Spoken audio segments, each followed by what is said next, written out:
Na gabi, Mayora Iska Morena. Itago niyo na lang ako sa pangalang Grace. I'm a single mom of 2 kids, boy and a girl. Pero yung panganay ko, nandun ngayon sa tatay niya. Hindi ko naman talaga gustong maghiwalay kaming dalawa. Kasi ayokong lumaki ang mga anak ko na hindi nila kilala ang isa't isa.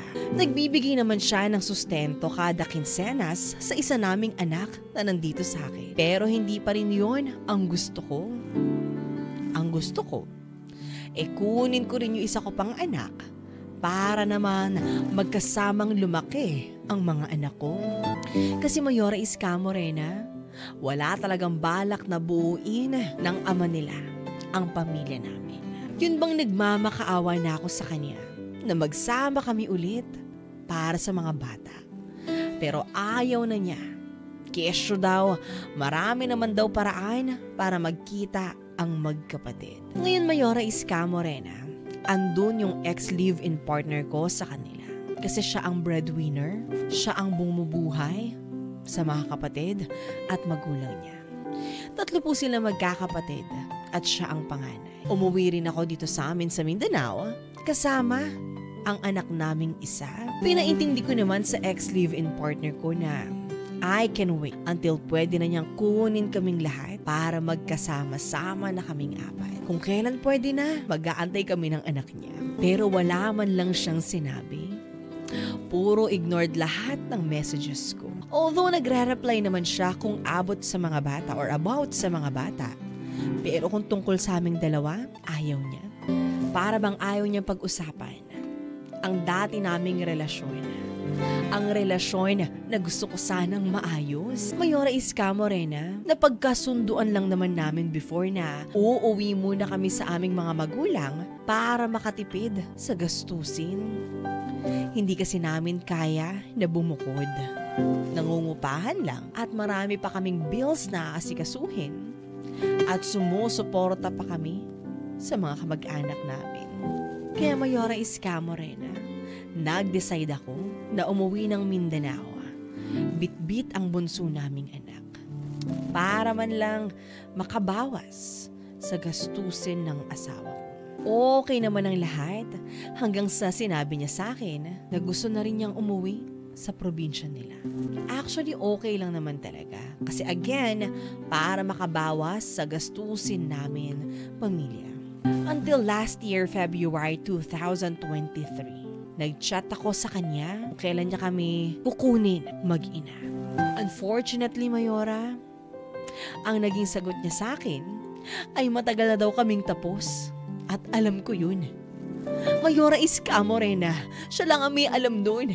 Siya lang ang nakakaalam na wala na kami. Pina-explain ko sa kanya bakit.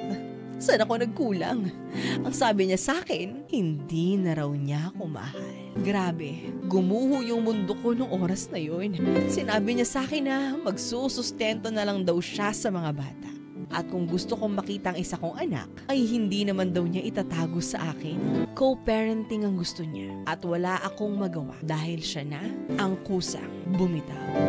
Ginawa ko naman ang lahat ng pagmamakaawa na kung pwede mag-antay kami kahit gaano katagal.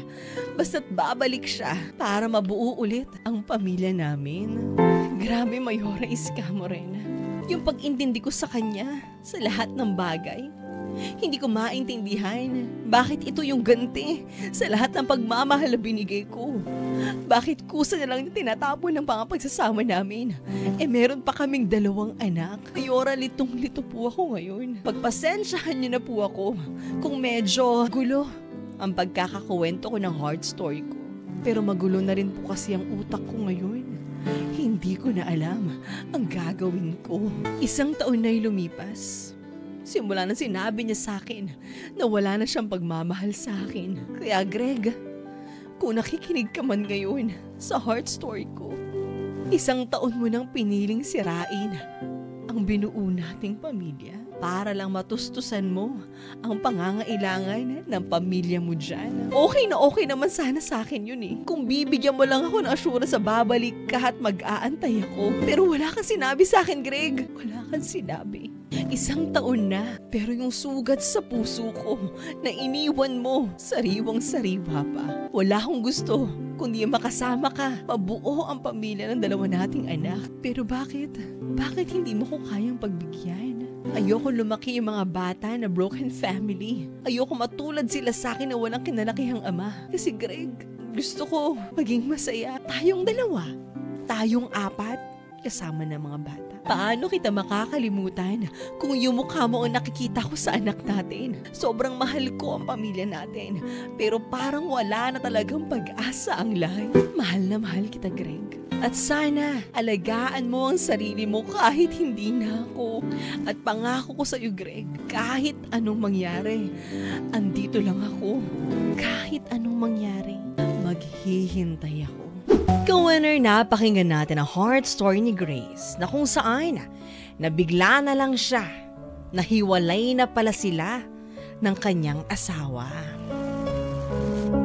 Nung una ang plano lang nilang 2, uuwi muna sila sa kanilang mga tahanan, sa kanilang pamilya sa probinsya para mabawas-bawasan ang gastos dahil hindi na nila kinakayang suportahan ang kanilang pamilyang binuo at ang kanilang mga magulang.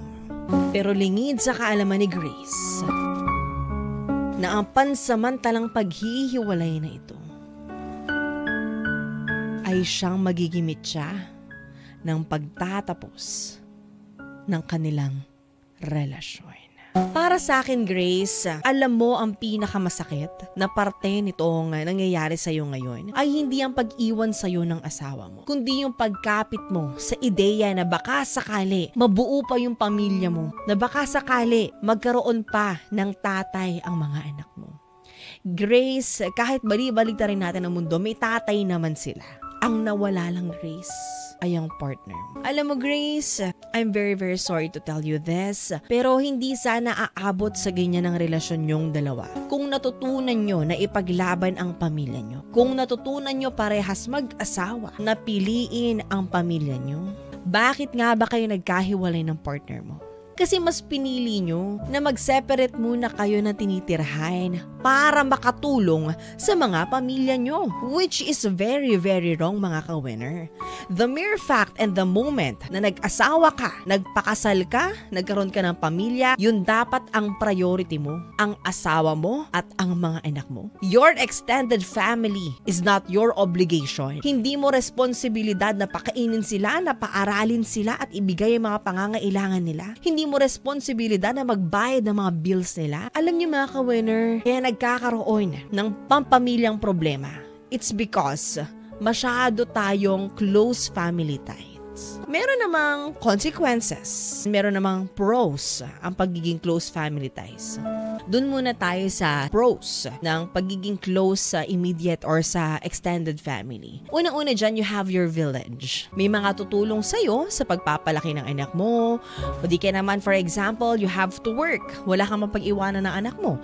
Andyan yung mga kapatid mo, andyan yung nanay mo at mga magulang mo. Merong mga sumusuporta sa'yo. Kapag kailangan mo ng tulong, andyan sila para sa'yo. Pero ano nga ba ang mga cons na pagkakaroon ng close family ties? Unang-una dyan, I'm very very sorry kung may matatamaan, mga ka-winner, but I'm just being frank and I'm just being realistic. Kasi andyan yung oobligahin ka pa rin ng mga kamag-anak na kapamilya mo na magbigay sa kanila kahit na may sarili ka ng pamilya. Iaasa nila yung sarili nila sa'yo, nabuhayin mo sila, even though meron ka ng sariling pamilya na dapat binubuhay. Actually, mga ka-winner, ideally naman talaga, hindi responsibilidad ng anak ang magpaaral ng kapatid. Tandaan natin yan bilang mga magulang. Ako bilang magulang na rin. It is my responsibility to put my children to school. Hindi ko iaasa ang tuition ni bunso kay ate, ang tuition ni bunso kay kuya, because that is my responsibility being a mother and being a parent to my children. Kasi mga ka-winner, ang mga anak natin, hindi naman nila hiniling na mabuhay sa mundo. Choice natin na buhayin sila. So, dapat ibigay natin sa kanila yun. Ang obligasyon na pakainin sila, bigyan sila ng tirahan, bigyan sila ng edukasyon at bihisan sila. Ngayon, mga ka-winner, maging thankful na lang tayo kung yung mga anak natin ay nagbibigay rin sa atin ng konting tulong. Pero hindi dapat natin sila obligahin. Kasi hindi napuputol yung sumpa. Imagine this mga ka-winner. Mag-aanak ka. Pag nagkaanak ka, ay ikaw ang papayaman sa pamilya natin. Ay ikaw ang magbibigay ng kasaganahay natin. Paano naman ang magiging buhay ng anak mo kung magiging responsibilidad niya ang buhay ng mga magulang? Hindi toxic ang pamilya. Nagkaanak ka. Yung anak mo nagkaanak din. Pero yung flow ng family nyo, hindi bumabalik. It's because you are being responsible to your own child. Yung anak mo, responsable siya sa anak niya. Yung anak naman nun, responsable sa magiging anak pa nila. Diba hindi bumabalik yung cycle kapag ganun ka, winner? Grace, I'm very, very sorry. I know na gusto mo lang din tumulong sa pamilya mo at gusto rin ng partner mo na tumulong sa magulang niya. Pero at what cost? Yung pamilya nyo, yung nasira. Yung mga anak mo ang nagkawata. Pero andito na tayo Huwag na tayong magsisihan. Kumbaga parang binalik lang kita or pinakita ko lang sa'yo kung saan kayo nagkaroon ng pagkakamali. Kasi tinatanong mo sa sarili mo, saan ka ba nagkulang? So, ganun ang nangyari. So, ngayon, Grace, sa isang taon na pag-aantay mo dyan sa partner mo hanggat maging okay siya, hanggat maging okay kayong dalawa, don't you think it's too long? Masyado nang mahaba ang pag-aantay mo. At mahirap mag-antay sa wala. Totoo naman yan, ka-winner. Sarili mo na lang ang pinapaasa mo na baka sakali mabuo pa yung pamilya nyo. Grace, pamilya pa rin naman kapag merong ina at merong anak. Pamilya pa rin naman kung merong tatay at anak. It is not necessary. Kailangan may nanay at tatay at anak para sa isang buong pamilya. Grace, sabi mo kay Greg, alagaan niya yung sarili niya kahit hindi na ikaw mahal niya. Grace, sabihin mo yan sa sarili mo. Alagaan mo ang sarili mo kahit na hindi ka na mahal ng partner mo. Gawin mong inspirasyon, motivation, and reason for moving forward ang mga anak mo. At bilang nanay, ikaw ang mas may karapatan sa mga anak mo. Kaya kung ako sa'yo, kunin mo yung panganay mo. Dahil nga sabi mo, nag-aalala ka na lumaki silang magkahiwalay at hindi close. You are the mother at sa mata ng batas, ikaw ang may karapatan sa mga bata. Sabi naman niya hindi niya pagdadamot, di ba? Kunin mo yung panganay mo. At simula nito, Grace, ang pagbabagong buhay para sa iyo. Kapag hindi ka na mahal, hindi ka na mahal. Huwag pilitin ang ayaw, baka pumayag. At kapag pumayag siya, Grace, hindi mo magugustuhan. Kasi hindi siya magiging ayon sa kagustuhan mo. Mamahalin ka lang niya ng putsu-putsu lang. Mamahalin ka niya. Kasi yun lang yung gusto mong marinig. Yun lang yung gusto mong makita. Pero hindi kusang loob. Grace, gusto mo ba yung ganun? Ako, I'd rather love myself than to receive fake love. Mas masakit makatanggap ng peking pagmamahal kesa hindi makatanggap ng pagmamahal. It's never too late. And it's never the last. Grace, kung ikaw yung tipo ng tao na hindi mabubuhay ng walang pagmamahal, naniniwala ko na may nakalaan para sa iyo. Grace, ang tamang tao pinagdarasal yan. At nakikinig ang universe sa mga dasal mo, lalo na kung ito ay tama. Given from my experience, you have to be specific on your prayers. Ipagdasal mo specifically kung ano yung gusto mo. At kung nakalaan para sa'yo, ibibigay sa'yo yan, Grace. Maniwala ka sa akin. I've been there in your situation. But I never stayed.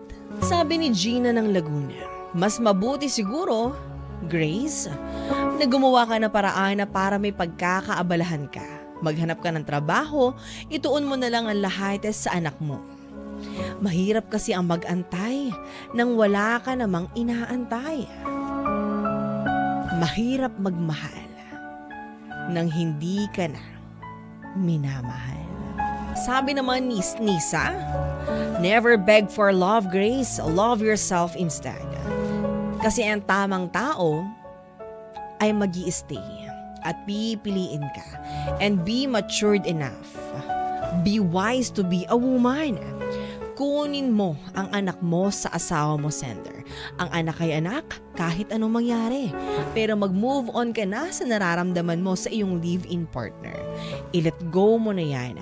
1 year is too long for me to move on. Cheer up. It's not the end of the world. Kung ayaw niya sa'yo, edi dapat ayaw mo rin sa kanya. Sabi naman ni Marlon, sender, Grace, kailangan mo na lang tanggapin na wala na kayo. Kesa naman ipagpipilitan nyo sa isa't isa na wala ng spark sa puso nyo ng partner nyo. Magpakatatag ka na lang para sa mga anak mo. Just live life to the fullest. Gawin mo na lang inspirasyon ang mga anak mo. God has always planned for us. You just have to have faith and believe. Ka-winner, kasama at kapiling nyo pa rin ang nag-iisang Mayora nyo sa radyo, Mayora Iska,